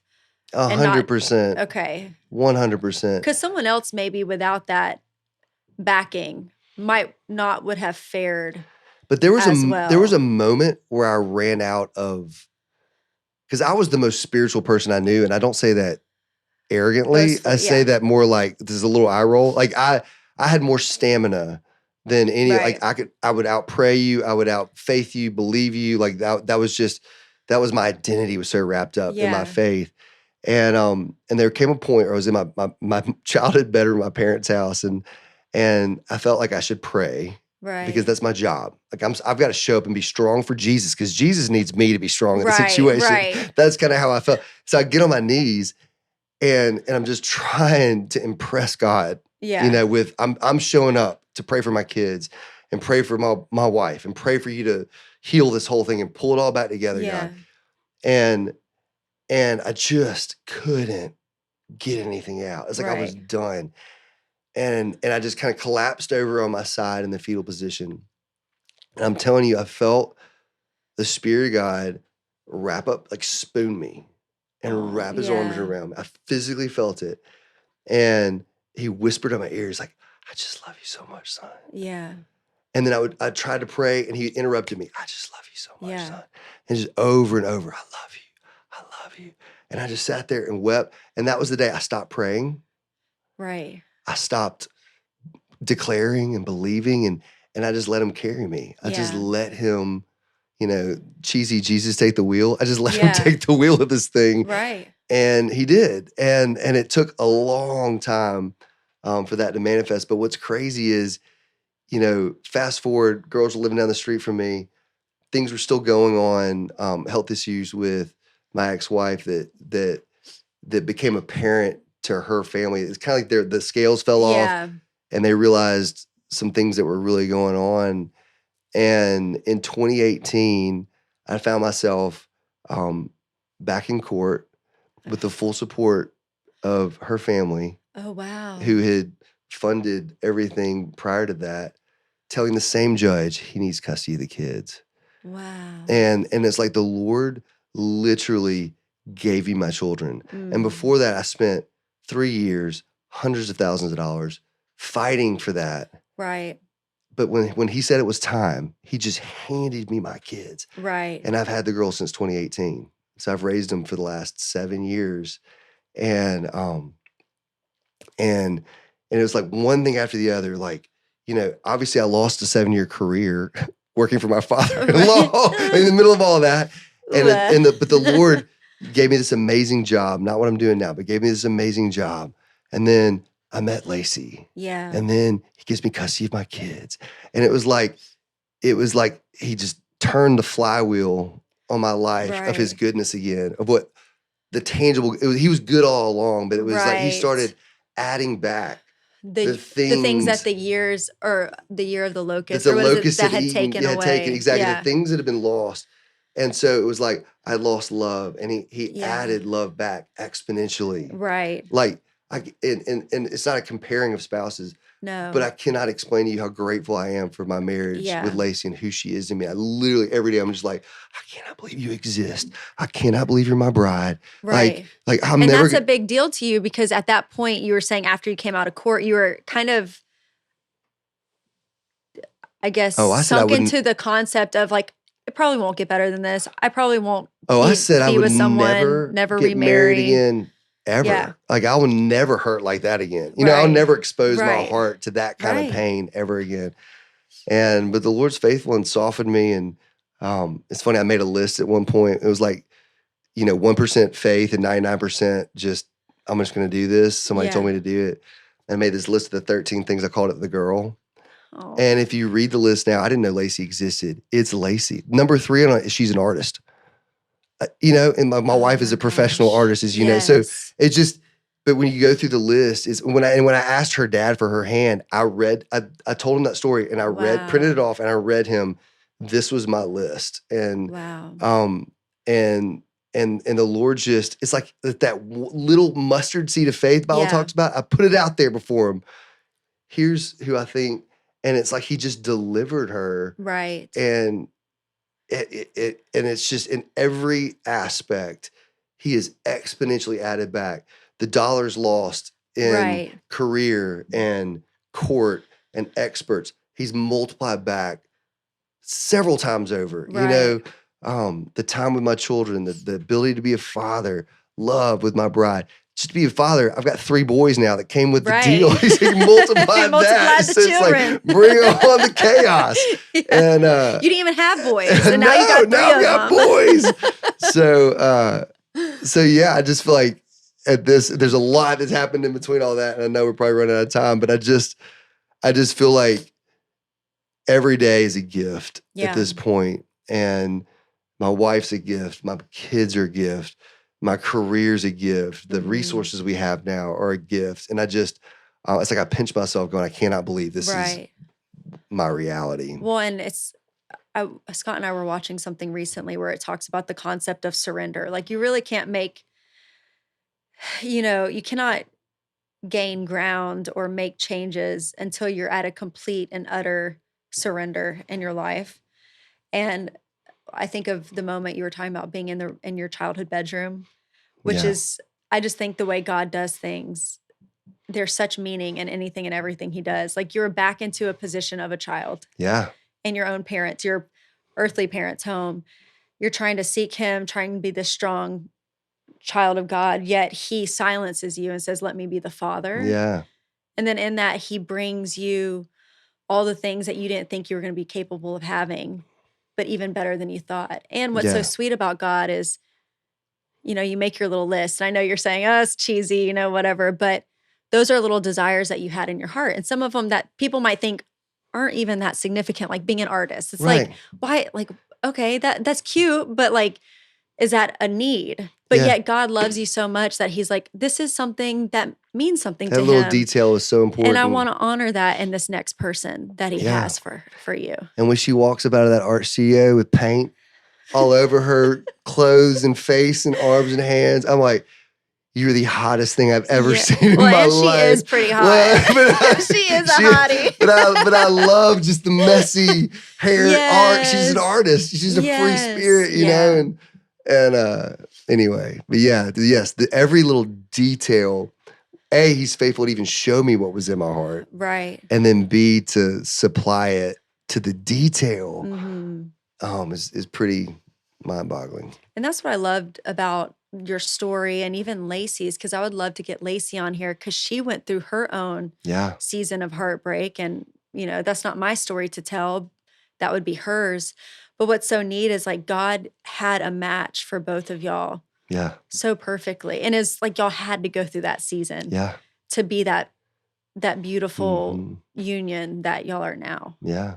Little family I unit. mean, I feel like, I'm like, God made you for me. Yeah. And he designed this entire process. I mean, it's like his infinite wisdom and intentionality is woven throughout the messiness of our story and the mistakes I made, the mistakes my ex made and her ex made and she made. It's like, but somehow he's just weaving this thing together masterfully. Like, I got that. I can work with that. Yeah, you screwed up. I can weave this into your story. And it's like, we think we're throwing him curveballs. He's like, I can take that color, that thread. And when that thing's done, it's just this masterpiece of a life that I did everything in my power to screw up. Yeah. And others around me did everything in their power to derail. He's like, nope, I got it. I'm going to Yeah. make the story mine. But I think the difference is that you still had a heart that desired to do what was right. Yeah. I mean, none of us are going to operate 100% Yeah. perfectly, you know, but you and Lacey still had a heart focused on God. Yeah. So I think that's where God can take the curveballs that we throw and still bring about his ultimate goal and his purpose for each of our lives. And that's why I try to encourage people, because, you know, I'm a little bit younger than Scott, and, you know, we're married now, and a lot of my friends are still single. And, you know, I watch them, and even family members, you know, as they go through breakups and they're grieving or worried about forever being single or grieving a breakup. And I'm like, just step back, just calm down. Like, God has got it. For those who are obedient and faithful to him, like, God will figure it out. We do not have to stress so much about being responsible for working everything out to what our desire is. Yeah. And that was kind of like, I mean, you were going through the weeds with this, yet in the end, God still brought Lacey to you. Yeah. He still brought your children back. He did. And you really didn't even have the capacity to do it yourself. But that just Oh, shows no. how God really, we just don't need to stress about that stuff. We don't need to worry about it because God's got it 100%. Like his timing's perfect. perfect and better than anything we could think Yep. for ourselves, which is you for Lacey and Lacey for you. Exactly. So, okay, fast forward. We'll go quickly into, Yeah. so you and Lacey meet. I remember y'all telling us your little story, Yeah. your dating story. We don't have to go get into all of that. I think it was it when we, Scott and I came over Yeah, when that y'all night? came Y'all over to the kind of house, told yeah. us y'all's story. But so y'all started dating. Y'all both had kids. Y'all eventually get married. Yeah. So we dated for about 2 years, year and a half. Took it slow. We were really slow to introduce Mhm. kids. But we both knew. That's Yeah. like, you know, we didn't say that initially, but later on we both knew. But we were, again, same therapist that saved my life told both of us, which is crazy. He was her therapist, separate. Stop. Is that crazy? That is So crazy. so we start talking, Yeah. and she goes to him and says, "Hey man, like this Jeremy Simmons guy, like he's been through a lot." Yeah. And I told her, he said, "You ask him, he knows everything about." I mean, I'm telling you, he knows every dirty detail about me. Like there's no rock not right. Unturned. by him. And I was like, "So ask him about me." So she says, "I need to know because there's all these rumors and Yeah. you know, some people think he's crazy. Some people, you know, what do you think?" He said, "If it was your daughter," she said, if your daughter wanted to date him or marry him, would you let her?" And he said, "Absolutely." Wow. And so just this, again, the sweet kiss of God to validate Yeah. me in a way that I didn't have to go validate myself. Right. And then even her parents were in a small group where they were approached by 2 different couples. I knew nothing about this. Yeah. One couple came up to him, and the husband pulled my now father-in-law aside and said, "Hey, look, I heard Lacey's dating Jeremy Simmons. And I just want you to know, I know he's been through a lot, but you need to know, I know him." And he just sung my praises to the guy. All that stuff's not true. I know his character and who he is. And then another guy basically did the same thing. So I just watched God go ahead of me. Right. And I don't need the whole world to think I'm amazing, but I did need my future father-in-law to validate. I needed my future spouse. Yeah. Like, I don't care about this is a beautiful the freedom. new Jeremy does not care I about literally don't care everyone's what anybody thinks about me at this point. I just am who I am, and I own my story, the ugly and all of it fully. But I did need those 2 people those were to buy important in. players. That was very important. But it was the kindness of God to kind of go. So all of that, it was just so well orchestrated that it just fell into place. And so we were married in March of 2019. So we're going on. So hold on. Okay, do I have this right? The court system you being in jail and stuff, that was March correct? 11th of 2013, and we got married on March 16th of 2019. So, I mean, even in that capacity, Yeah, God it's like 6 years later, corrected and yeah, righted the wrong, or however you would say that, absolutely, to the very month. Yeah. Wow. Isn't that wild? Okay. I've never thought about that, actually. Yeah, that's March, Yeah. which is coming up. So happy Yeah. anniversary. Thank you. 6 years. So, okay, y'all. So y'all have been married for a few years. You've brought both of your families together. You've entered into a new career, Yeah.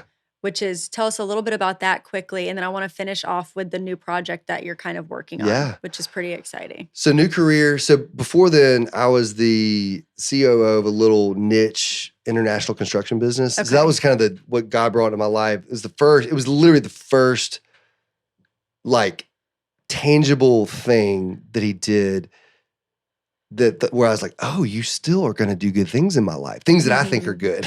You know what I mean? Right. And I loved that. And I went all in. It was the first time in my life where I said, I'm not going to think the grass is greener on the other side. The owner of the company hired me to kind of be his right hand. Yeah. I have no idea why he hired me. I was in a very broken place. I kind of BS'd my way through the interview and just was very broken. And he made me a great offer and paid me great money and gave Yeah. me the keys to his business and let me grow it and hire it and build the culture. Wow. And I loved it. I was all in. And the only thing that I didn't have was equity, which I really wanted. Yeah. But I knew that was never going to be an option. But I was just all in. I was very hyper focused on building that business for him. And again, for the first time in my life and my career, it wasn't about me. Right. I was going to make it about him. I'm gonna serve this guy and be the best right hand I know how to be.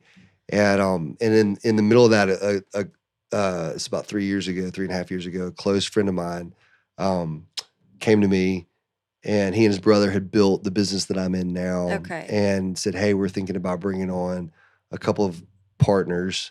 We need to raise some capital so there'll be a buy-in, but we really just need leadership to really try to scale what we've built. And so we negotiated for about a year and came to terms with the deal. And so I bought in just over 2 years ago. Wow. And so now I'm a full-time entrepreneur. We own and operate a network of men's health practices. Okay. So the mother company is called ProMinic, and we have local brands in each of our markets. So we're in a bunch of states now. When I came on board, we had 11 practices, and we now have 26. So Oh we've my done that the gosh. last years. It's been really Jeez. aggressive and Yes. really fun. So the old adrenaline junkie Yeah, I was about to say, okay, this is of where my that comes youth in. is very happy right now Yeah. because but doing it now with wisdom Right. and discretion, Right. whereas like 20-year-old me would have completely botched this. And so it's been really successful and not necessarily easy, but successful and really, really fulfilling for me. Right. And so we're having a blast. It's working. We've got plans to open another 20 organically with our own cash over the next year and a half, 2 years. And we're toying with bringing on a capital partner to try to scale even faster than that. I don't know if we'll do that or not, but either way, it's been and just what God's done in my personal finances Right. to restore what was lost. I mean, starting over completely in 2016. I'm talking about completely. I think you mentioned before, like you almost just kind of was like, have it all. Like I'm at I this didn't take point, it. I'm just like, I joke. I nothing. didn't take a fork from our Right. house. I mean, I literally had a suitcase with my clothes I initially packed. I don't have a family photo from my house. I didn't take anything. Nothing. Um, So you and literally started from ground from scratch. zero. From Yeah. ground Wow. zero. Yeah. And money was gone, Right. from court and all that stuff. So yeah, but the way the Lord I've watched him just faithfully. If I showed you the numbers, you would not believe what Yeah. he's done. It's been pretty mind blowing. But what's fun about it is I can't claim credit. I can't. Right. My ego can't say, well, hey, let me just tell you, What I went to I've Harvard done. Business School, and there I Yeah. learned these 10 steps, and that's how I'm now wildly successful. Yeah. Like, don't you want to be like me? No, it's more like I'm a very broken man who just like held on to like Right. God's garment, and he Yeah. drugged me. He's carried me into what now is feeling like some success in my life, and so I hold it like this though. I'm not Right. there's no like kung fu grip on this thing, like because I'm like, God, take it. Yeah. You'll give it back. Like again, the Lord Right. gives, he takes away. Like blessed be the name of the Lord. This is your business. These are your finances. Everything that comes into my house. I just, I'm not. I don't have no need to flex it or Yes. it's just you tell me what to do with this. So That's pretty incredible. And that's probably why God has blessed it so much, because he knows that it's not where you're finding your identity in, but yet you're No. being faithful and stewarding Yeah, it just well. stewarding it as best as I Yeah. can, like with like just awe. I feel like I'm Mm. stewarding it with awe. Like I Yeah. cannot believe this is my life. And so I wake up early every morning, Yeah. just excited to steward the business, my marriage, my Right. kids. It's just, I feel like every day is Christmas. Do you have a process in the morning to start your day out?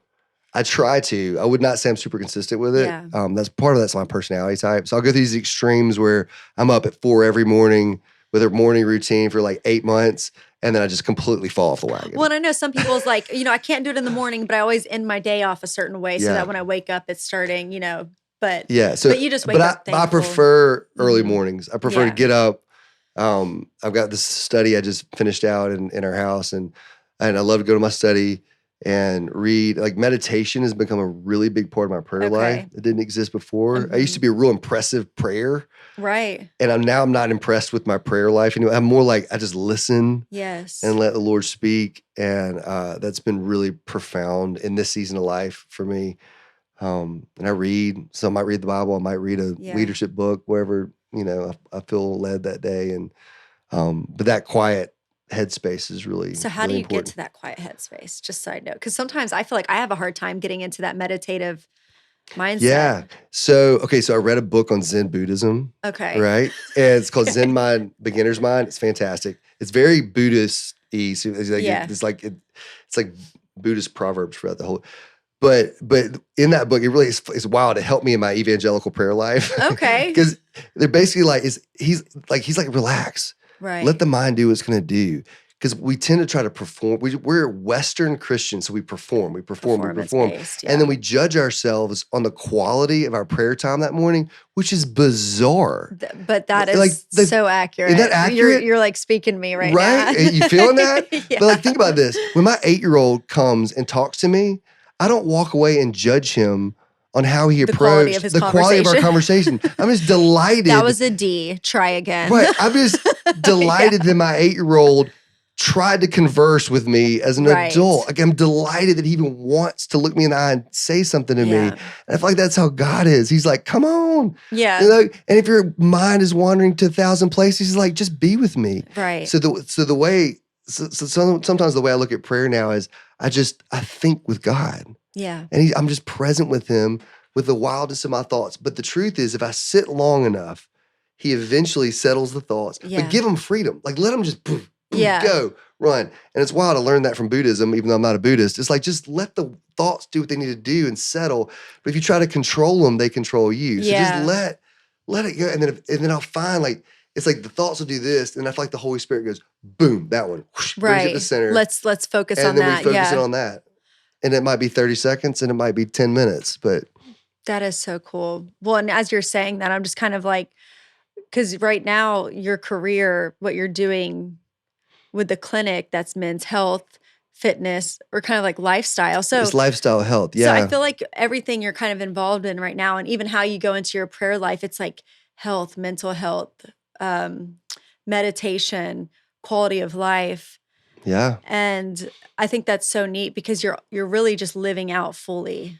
It's like a holistic approach to everything. It's like To mind, everything. body, soul, versus I think at some point, I don't know if somebody taught this to me, but I somehow bought into this unspoken belief system that spirituality fixes everything. Yeah. And it doesn't. Mm. Like, prayer doesn't fix everything. Prayer is prayer won't make an overweight person skinny. Right. Pray all day long. You gotta address the fact you got food issues and you Right. got habits you need to break and you got discipline issues where you need to go get in the gym. Exactly. And so, but sometimes I feel like the church can kind of present itself as the one-stop shop Yeah. for everything. And it's an amazing facet Right. of life, but we kind of got to do it all. Well, we still have to have some mobility Yeah. and some forward movement. Even Yeah. Jesus, anytime he healed, he always did something. There was a call to action, like Yeah. go bathe in the river. Yeah. Or he Made rubbed mud. mud on a man's eye. Like there was always some sort of like process to it. So Yeah. like you're saying, it kind of does become where prayer is like the end all be all. You just pray it and it'll happen. But God Yeah. really calls us to more than just Yeah. to more of an action. Yeah, and style that faith. it's like the spirituality should be weaving its way through everything. Yeah. But it in and of itself is not everything. It's just Right. kind of the common thread that Mhm. holds it all together. You Yeah. know, where like spirit's involved in my fitness and in my soul work and in my Yes. healing from childhood wounds or from my divorce wounds or, you know, like Right. there's just so many things. So yeah. And it probably gives you the endurance that you need to tackle each of those areas and be consistent in each of those areas, where maybe if you didn't have that spirituality woven through it, maybe you would go through the highs and then the lows. You'd get burned out, you'd be Yeah. on fire and then burn out. But this kind of helps temper you to where you can stay the path and the course to do what you really need to do because you have that grounding. Absolutely. I feel like I'm living for the delight of my Mhm. God. And Yeah. he's delighted when I'm on a date with my wife, Right. sipping a glass of wine, talking about the kids' football schedule Yeah. next week. He's just delighted. We're not praying. We're not fasting. We're not preaching the gospel, but this is the gospel. This is the good Right. news, is Right. that I get a second chance at life to live this way. And I feel like he's just smiling, watching his son experience his goodness in all these facets of my life. And so where I used to feel like more militaristic, like I'm called and I must do this to Right. accomplish this so that God pats me on the back and says, well done. And where I am right now, it may just be a season. I feel like he's like, just let me delight in you Yeah. living life well, like Mhm. loving your employees well and speaking into their lives and raising them Right. up and making them better people and, you know, disciplining your children when they act like idiots and, you know, taking your wife on a date when she's had a hard day and, Right. you know. Right. Well, and even your presence in the gym, I know for Scott even has brought such a, because I mean, y'all are in there doing like, lifting weights, working on your fitness, which can be a very cosmetic focused or Sure, it superficial could be very focused ego thing or driven. ego Yeah, and driven. it is some days. And listen, I every mean, now and then you we're gotta like bro flexing in the out, mirror. okay? I mean, it's total bro all sessions. the reels that y'all create for Scott, really, but I know what a blessing it has been for even Scott having you in there because y'all's conversation. I think you're in a season right now that whatever you do, it doesn't have to be grand. It doesn't have to be like ministry based, but everything you're doing testifies of the work that's been done in your life that you've experienced Yeah, well, that's in the your hope. journey, and I know it's been such an encouragement for Scott. I can see the difference it's made in his life just having you around.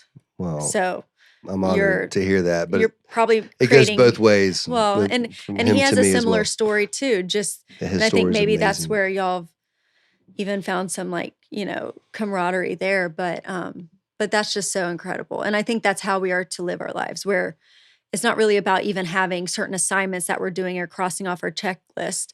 It's just about living life well Yeah, and quality life. But I that agree. is so cool. Well, I'm going to circle real quick. We talked about your career and how I'm going to read off because I feel like this is a good little description of what it is. You said a concierge medical practice focused on men's sexual and lifestyle health. Yep. Our goal is to help men live the most vibrant lives possible as they continue to age.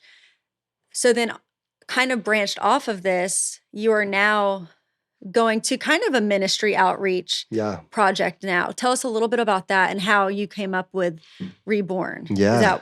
Is that correct? That's Okay, correct. Yeah. Reborn. So Reborn. So this came to me 5 years ago, and I have procrastinated and procrastinated, and I have this dysfunctional perfectionist in me that wants to just polish the apple 1,000 times, and which is just it covers just fear of like putting myself out there. Yeah. And but ultimately, the heart behind Reborn is that I experienced in my life this significant death of everything that I loved, everything that I valued. And then this kind of dramatic rebirth on the other side that was completely transformative and life-changing. And so my heart is to I want to go find me 10 years ago. Right. Who's the man, the woman who's losing everything. Mm-hmm. And it may be, mine was kind of holistic. It was career, finances, family, it was reputation. Yeah. It was the whole thing. But for some people maybe more compartmentalized. Maybe a man that's in the middle of a business that's failing. Right. A woman that's in the middle of a marriage that's failing. But just to be a voice and to bring voices into that space to encourage and inspire them to keep moving on, to tell stories that bring hope, that there is life on the other side of this. And so Lacey and I are already doing this. It's already happening. People come to us constantly like that are walking through a divorce or walking through some kind of significant tragedy in their life. And they're just looking for advice and counsel. So we already find ourselves in that position. So I'm just trying to kind of formalize a platform that initially is telling stories and then is providing tools or a framework, to help people process the season they're in and look ahead to what's coming and maybe even recognize a lot of, what I recognize about my story is in hindsight. Right. And I wish there'd been voices in my life that could have articulated kind of, hey, here's where you are. And I promise you that something better is coming. Yeah. Just, and so if I can be a step ahead of someone that's in the middle of that and help ease some of that pain or give a little vision, right. That would be helpful. And so practically speaking, the goal is to start just putting content out on social media. That's probably the first step. Very rapidly, it's going to turn into a podcast. I think within the next 3 weeks, I'll have my first episode of that. And then eventually, who knows what it'll turn into, but I'd like for it to feel less like content, more like community. Yeah. So how do you make a podcast and social media content merge into community? So I don't know if that's, Zoom coaching sessions where you bring people together, but the ultimate goal is, at least right now, is I'm not trying to monetize it. It's just a passion project. How do I go find people who are where I was, 10 years ago, 8 years ago, and who are help. needing to find that point of repurposing. They've reached the bottom. Now, where do we go from here? 100%. So I'm really, really excited about it. Again, already kind of doing it informally. Yeah. And I'm just trying to figure out how to structure it to make it more exponentially available to a wider audience. When I was, I think I was months from opening my shop downtown Birmingham. And there's this hat designer that my brother had told me about. I think they had an office in the same building, and I think it was in Chicago. Her name is Teresa Foglia. And you look at her Instagram account, I mean, she's got a killer following. Everything she posts is quality. I mean, she has the coolest aesthetic. Her product is just killer. And I remember looking at it being like, oh my gosh, this girl, this is what I am striving to be, but in the accessory, like the leather goods, the bags arena. And so she had this grand opening in Nashville one day. And so I called a couple of my friends who lived up there and I was like, hey, do you want to go to this grand opening with me? I would love to go. And my brother had told her, I guess they had met and connected, and he told her about Hyde & Hunter. And she was like, oh, I know. She was familiar with my brand, which I thought was pretty cool. Yeah. So I asked my friends if they wanted to go. I drove up and we went to her grand opening. And when I saw her there and I walked up to her and she was like, oh my gosh, hey. So she recognized me from my Instagram, just my little measly Hyde & Hunter Instagram. And at her opening, she gave me probably 10, 15 minutes of her time. There were hundreds of people there. But I said, so you're obviously opening I don't know how many stores she had. She had several in California. I mean, she has locations all over New York, Chicago. And so I said, what would be advice that you would give someone opening their first store? And she gave me a few different points, but the main one that has always stuck with me is she says, don't wait for things to be perfect to get started, just start. And I think it was I'm trying to think of which location in California it was, but she said, we literally we had to open, and we had one hat. And she said, the studio was not set up. It was very basic, organic. And she said, but what we did is we did the opening. We made that hat, we sold it. So then we turn around and make another 2 hats. We sold those. Then we'd turn around and make Yeah. more. And she said, and we just started. We just Yeah. had to start. It was not perfect. The space was not great. Yeah. We didn't have all this product, but she was like, don't be afraid to start. That's so good. And that has just always stuck with me. Yeah. And I think that's like for you. That's 2025 for me. Yeah. Because everything you do it well and you do it 100%. Right. Maybe in this case, you kind of crucify a little bit of that Yep. personality and you just start. Yep. And this is where Lacey is amazing because she's an artist. So she's like, babe, I pull out a canvas and I start putting She paint thinks on out it. of that other side of the brain. She's like, I'm putting paint on that thing. And then it messes up. So then I take my hand and I smear it all over the place. Then I take some more paint. Then I hate it. And then I put it on my Instagram account and it with a price. And somebody's like, oh my God, that's the most amazing. It spoke to me and God said this and I just have to have it. It's on my wall. And she's like, God, who knew? But just put it out there. Right. And for me, I'm terrified to put something out there that I don't think is perfect and excellent. And so this is the year of Jeremy being messy in 2025. Yes. I'm just going to go for it. Just go Jump for in the deep end. And we already know that everything you do, God blesses. So it's going to be a success and he's put it on your heart. And well, if it reaches 3 people, that's all that matters. You know, I haven't done many of these, I think you're my fifth guest on here. And it's funny, like each time I do an interview, I'll have someone like later on talk to me. I remember even my little brother called me and he was on the phone with his girlfriend. They're like, oh yeah, we watched it. And all of a sudden Marcus goes, so it was the interview with Jared Hudson. And Marcus was like, I started tearing up when he started talking about the story of Job. And I was like, I would have never thought that would have ministered to my brother. Right. It was a great point that he was making, but I just would have never thought. That was not the profound point that stood out. That was not the profound point that I was thinking that was going to minister to someone, let alone my brother. Yeah. And even Mandy texted me, I think later, like said something later and was like, no, seriously, like he was really touched by that moment. And then I've had other people like say, hey, the Carrie Pittman's interview where she talked about this, that really struck me. And I'm like, oh my gosh. So it's just little moments that you're not even thinking about that ministers to someone. Yeah. Just like the painting that. And you say worth it. God, it was so worth it. Yeah. You might have 3 views, but you know what?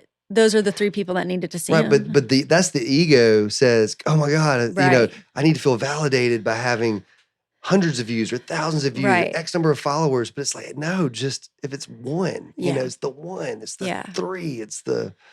It is. Every little story is significant. And if we see how God's kind of orchestrated our lives, then he'll orchestrate with the content. We just have to be obedient and do it. Take that action that we were talking about. But okay, so with that being said, you've repurposed your life. You've gone through the lowest of lows, lost everything. Now you're living a vibrant life, blessed life, abundant life. Abundant's a good word. Abundant. Yeah. With Lacey, your children, your new career, this platform that you're about to launch. Let's wrap up this conversation. What is the one piece of advice that you would like to leave the listeners with? Like, what do you think is the most valuable thing you could leave them with today from your journey, from what you've experienced? Wow. What is the most valuable thing? Who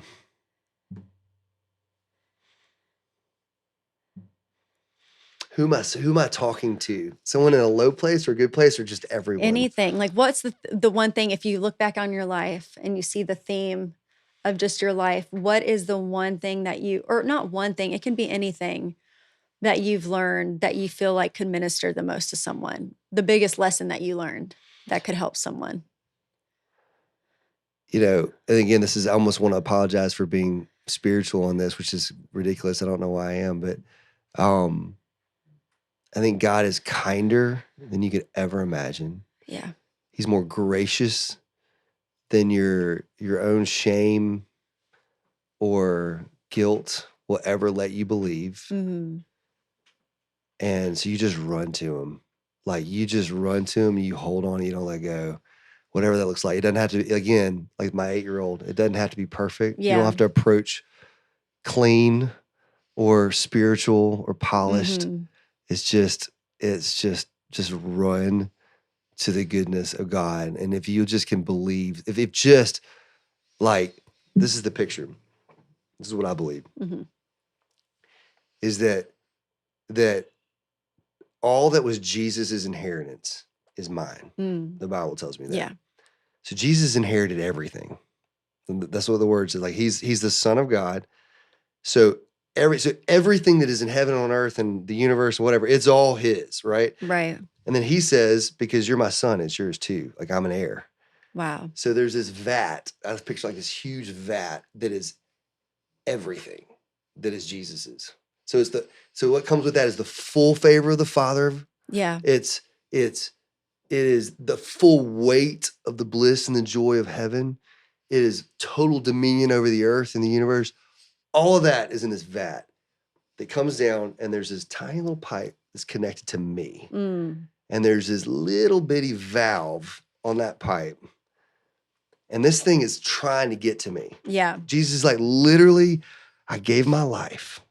I humbled myself to come to this earth as a child, to live a perfect life, to die a horrible death, to destroy, break death and the enmity that was between you and the Father in my own body.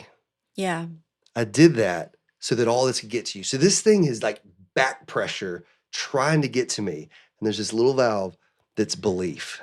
And if I can just Wow. believe that it's true, if I can just believe that there's a possibility that he's that good, it's like that valve goes boop, and the overflow comes into my life. And how that manifests for each of us is different. But this is like, if you can just believe that he's good, if you can believe that he's kind, and that he desires that for you, it changes everything. Wow. That's a long answer, but that's an incredible answer. And that helps you get through those moments, the low points, to be able to get to the other side. Whatever I'm walking through right now, I have to believe that that is my inheritance. Yes. And that will and that come. There's a purpose that this will come in his timing, in his perfect plan. But so that's how Paul says these light and momentary trials. Yeah. You know, like this is nothing. It feels huge. Yeah. But in the grand scheme of things, with all of this waiting on me, this is so small and slight. That's incredible. Perspective. It just puts everything in perspective. Yeah. That's awesome. That was a great point. See, you came up with a good one. I didn't plan that. Well, I love it. It was awesome. But I think that's what so many of us need to hear, though, because I think we limit ourselves to what we think God has for us. Yeah. Or we analyze God from a earthly concept of who a father is sometimes. Yeah. So, well, thank you so much for coming on. Thank you for having me. I appreciate you taking the time and sharing your story transparently, but doing it in such a graceful way. So I appreciate it. It's been a pleasure. Yes. Thank y'all so much for tuning in, and stay in touch and keep an eye out, and we will be bringing you some more guests in the future. Have a great night.